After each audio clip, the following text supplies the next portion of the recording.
இன்றைக்கி பார்க்க போகிறது நம்ம வந்து சப்பாத்திக்கு பன்னீர் மசாலா பார்க்க போகிறோம். இது வந்து ஒரு பேக்கெட் பன்னீர் மசாலாவுக்கு நம்ம வந்து 4 பேர் சாப்பிட்லாம். இப்போது நான் வந்து 2 பன்னீர் அரை பேக்கெட் தான் போட போகிறேன். நல்லா டேஸ்டியாகவும் ஈஸியாகவும் இருக்கும். இதுக்கு தேவையான பொருள் அரை பேக்கெட்டுக்கு 1.5 தக்காளி, 1 வெங்காயம், அப்புறம் ஒரு 7-8 பூண்டு, அரை துண்டு இஞ்சி, அப்புறம் ஒரு கல்பாசி, 1 கிராம்பு, 1 பட்டை, சின்னோண்டு பட்டை, அப்புறம் காஷ்மீரி மிளகா, வெறும் மிளகா, 1 கப்பு பால், அப்புறம் கஸ்தூரி மேத்தி, அப்புறம் வந்து சென்னா மசாலா பவுடர். இப்போ வந்து நம்ம அந்த பன்னீர் எடுத்து க்யூபாக கட் பண்ணிவிட்டு அதில் கொஞ்சம் மஞ்சப்பொடி, வெறும் மிளகாப்பொடி கொஞ்சம், உப்பு கொஞ்சம், சும்மா கால் டீஸ்பூன் போட்டால் போதும். இதை வந்து கொஞ்சம் இது பெரட்டி வச்சு ஒரு 3 நிமிஷத்துக்கு அப்படியே கொஞ்சம் ஊற வைக்கணும்.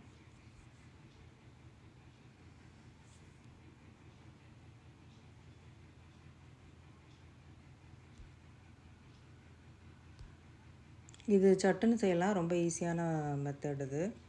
இப்போது ஒரு கடாயில் அந்த 1 கப்பு பால் அதை ஊற்றிக்கோங்க.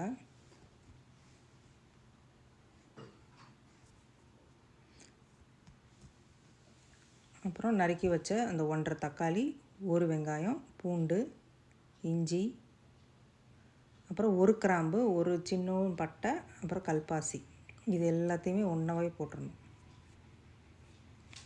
போட்டு நல்லா வேக வைக்கணும் அந்த பால்லையே.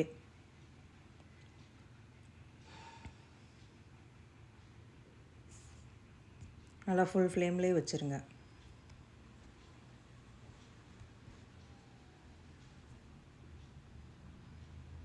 அப்பப்போ வந்து பரட்டி விட்டுட்டே இருக்கணும், இல்லாட்டி பால் வந்து அடி பிடிச்சிரும்.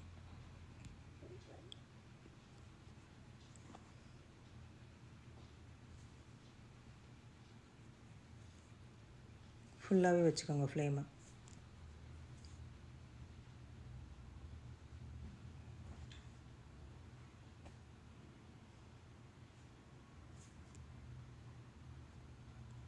மூடி போட வேண்டாம், மூடி போடாமையே போடுங்களேன், பால் பொங்கும், அதனால் மூடி போட வேண்டாம். இப்போ வந்து எல்லாமே பாருங்கள், பால்லாம் வத்திருச்சு. இதை ஆற விட்டுட்டு நம்ம மிக்சியில் சேர்த்துக்கலாம். எல்லாமே இந்த பால் வந்து எல்லாத்தையும் உறிஞ்சிருச்சு. இது ஃப்ரெஷ் க்ரீம் போடுறதுக்கு பதிலாக நம்ம இப்படி போட்டு சேர்க்கணும் பாலில்.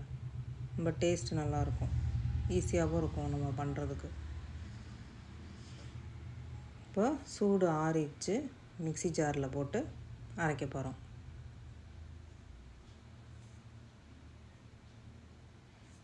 பாருங்கள், நல்லா பேஸ்ட்டாக அரைச்சாச்சு.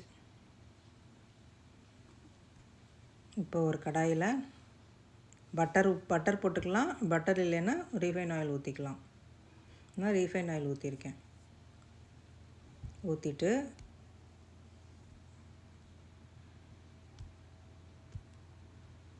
நம்ம அந்த கட் பண்ணி மேக்னேட் பண்ணி வச்ச அந்த பன்னீரை வந்து நம்ம இதில் வந்து லேசாக பரட்டி எடுக்க போகிறோம், அவ்வளோதான். ரொம்ப வேகணும் அப்படின்னு அவசியம் இல்லை, லேசாக பரட்டி எடுக்க போகிறோம்.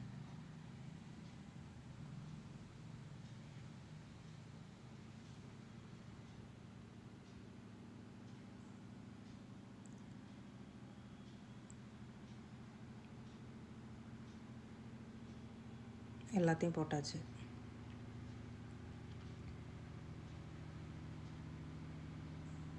போட்டுட்டு உடனே கொஞ்சம் வெயிட் பண்ணி திருப்புங்க, இல்லாட்டி ஒட்டிக்கிறோம் பேனில். சிம்லே வச்சு இது பண்ணணும், ரொம்ப வேக வைக்கணும்னு அவசியம் இல்லை, லேசாக அது இது பண்ணாலே போதும்.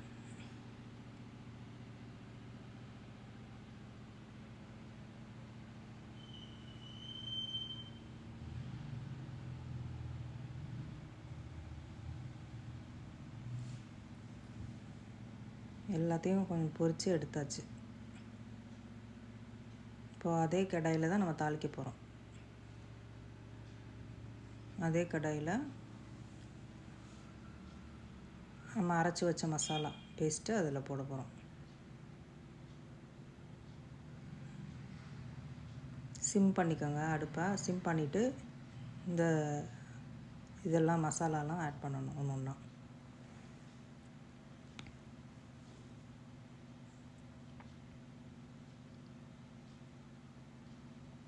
இதை நல்லா வதக்கி விட்டுருங்க. சிம் பண்ணிவிட்டு நம்ம அப்படியே இந்த மசாலாவை வதக்கணும். இப்போது அதுக்கு தேவையான பொடிகள்லாம் இப்போது சேர்த்துடலாம்.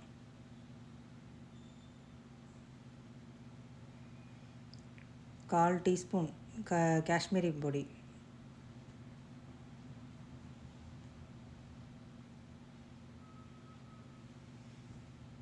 1 டீஸ்பூன் மிளகாய் பொடி. இப்போ உங்கள்கிட்ட காஷ்மீரி பொடி இல்லைன்னா மிளகாய் பொடி, வெறும் மிளகாய் பொடியை நீங்கள் போடலாம். அப்புறம் 1 டீஸ்பூன் அந்த சென்னா மசாலா பவுடர் இருக்குல்ல, அதை போட்டிருக்கேன். அது போட்டிங்கன்னா ரொம்ப டேஸ்ட்டு நல்லாயிருக்கும். அதனால் சென்னா மசாலா பவுடர். அப்புறம் 1/4 டீஸ்பூன் மஞ்சள் பொடி. அப்புறம் தேவையான உப்பு. எல்லாத்தையும் போட்டு நல்லா வதக்கணும்.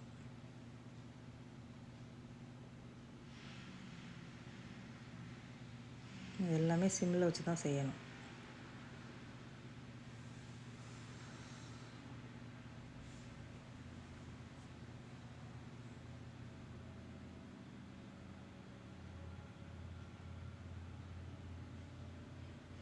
நல்லா வதங்கியாச்சு.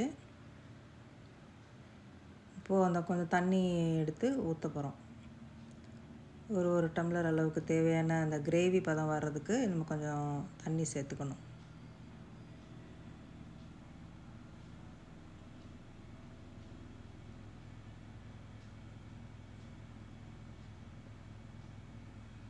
பச்சை வாசம்லாம் போயிடுச்சு நல்லா. இப்போது அந்த பன்னீர், பொரித்து வச்ச பன்னீரை இதில் சேர்த்துக்கலாம்.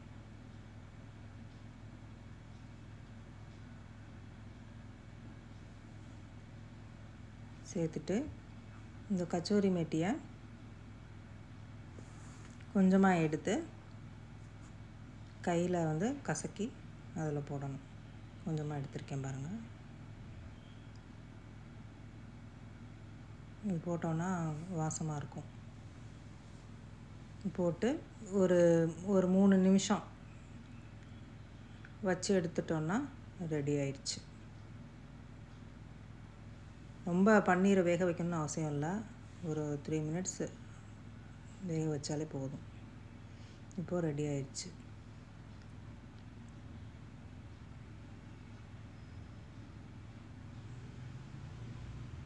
நல்லா ஒரு மணமாகவும் சுவையாகவும் இருக்கும் இந்த கிரேவி. இது சாஃப்டாக சப்பாத்தியை போட்டு நம்ம அதில் வச்சு சாப்பிட்றப்போ ரொம்ப டேஸ்ட்டாக இருக்கும்.